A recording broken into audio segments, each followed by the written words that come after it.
Tourism മേഖലയ്ക്കും ഭവന നിർമ്മാണത്തിനും കെട്ടിട നിർമ്മാണത്തിനും മുൻതൂക്കം നൽകി കൂട്ടിക്കൽ ഗ്രാമപഞ്ചായത്തിന്റെ ബജറ്റ് അവതരിപ്പിച്ചു. ബജറ്റ് അവതരണ സമ്മേളനത്തിന് കൂട്ടിക്കൽ ഗ്രാമപഞ്ചായത്ത് പ്രസിഡന്റ് ആൻസി അഗസ്റ്റിൻ അധ്യക്ഷത വഹിച്ചു.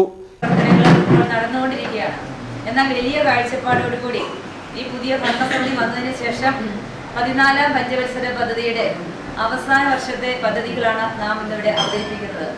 നമുക്ക് വലിയ വികസന കാഴ്ചപ്പാടാണ് നമ്മുടെ മുന്നിലുള്ളത്.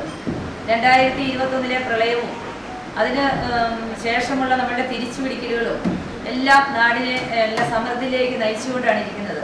നമുക്കറിയാം 21 നമ്മുടെ കുറേ ആളുകൾ മരണപ്പെട്ടു പോയി, പാലങ്ങൾ റോഡുകളെല്ലാം നശിച്ചു, ആളുകളുടെ കൃഷിഭൂമി നശിച്ചു, അവരുടെ ഉപജീവനമാർഗം എല്ലാം നശിച്ചു കഴിഞ്ഞപ്പോൾ ഈ കൂട്ടിക്കൽ തിരിച്ചു പിടിക്കുന്ന കാര്യത്തിൽ ഇവിടുത്തെ ജനങ്ങൾ ഒറ്റക്കെട്ടായി നിന്ന് പ്രവർത്തിച്ചുകൊണ്ട് ഇവിടുത്തെ സർക്കാരിൻ്റെയും അതുപോലെ തന്നെ സന്നദ്ധ സംഘടനകളെയും എല്ലാം ആശ്രയിച്ചുകൊണ്ട് പരസ്പരം ചേർന്ന് നിന്നാണ് മുന്നോട്ടേക്ക് പോയിക്കൊണ്ടിരിക്കുന്നത്.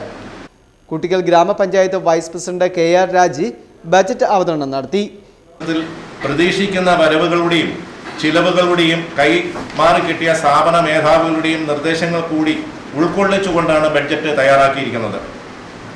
കൂട്ടിക്കൽ ഗ്രാമപഞ്ചായത്തിനെ സംബന്ധിച്ചിടത്തോളം ഇതുവരെ ഉണ്ടായിട്ടുള്ളതിൽ വച്ച് ഏറ്റവും വലിയ പ്രളയ ദുരന്തമാണ് 2021 ഒക്ടോബർ 16 ഉണ്ടായത്.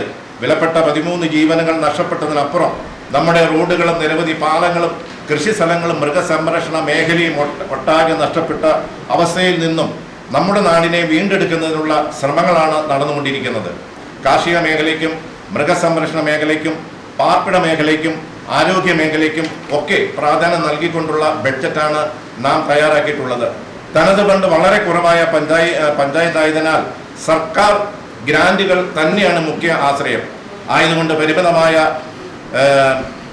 തുകയ്ക്കുള്ളിൽ നിന്നുകൊണ്ടുള്ള ഒരു ബഡ്ജറ്റാണ് ഇവിടെ അവതരിപ്പിക്കുന്നതെങ്കിലും നിർബന്ധിത വകയിരുത്തലുകളെല്ലാം ഉൾപ്പെടുത്തിയും സ്ത്രീകളുടെയും കുട്ടികളുടെയും ക്ഷേമം, വയോജന ക്ഷേമം എന്നിവയെല്ലാം ഉൾപ്പെടുത്തുന്നതിന് പരമാവധി ശ്രമിച്ചിട്ടുണ്ട്. നമുക്കറിയാം, നമ്മുടെ ഉൽപാദന മേഖല ആകെ വക ഇരുത്തിയിരിക്കുന്നത് 51,28,080 രൂപയാണ്. അപ്പം അതിനകത്ത് നമുക്ക് പദ്ധതികൾ കാലിത്തീറ്റ വിതരണം 8,55,000 രൂപ, ജനകീയ ഹോട്ടൽ 1,05,000 രൂപ, പോത്തുകുട്ടി വളർത്തലിന് 7 ലക്ഷം രൂപ, മട്ടുപ്പാവ് പച്ചക്കൃഷി 29,19,19,725 രൂപ വരവും 28,72,76,363 രൂപ ചെലവും 82,43,362 രൂപ നീക്കിയിരിപ്പും പ്രതീക്ഷിക്കുന്ന ബജറ്റാണ് അവതരിപ്പിച്ചത്.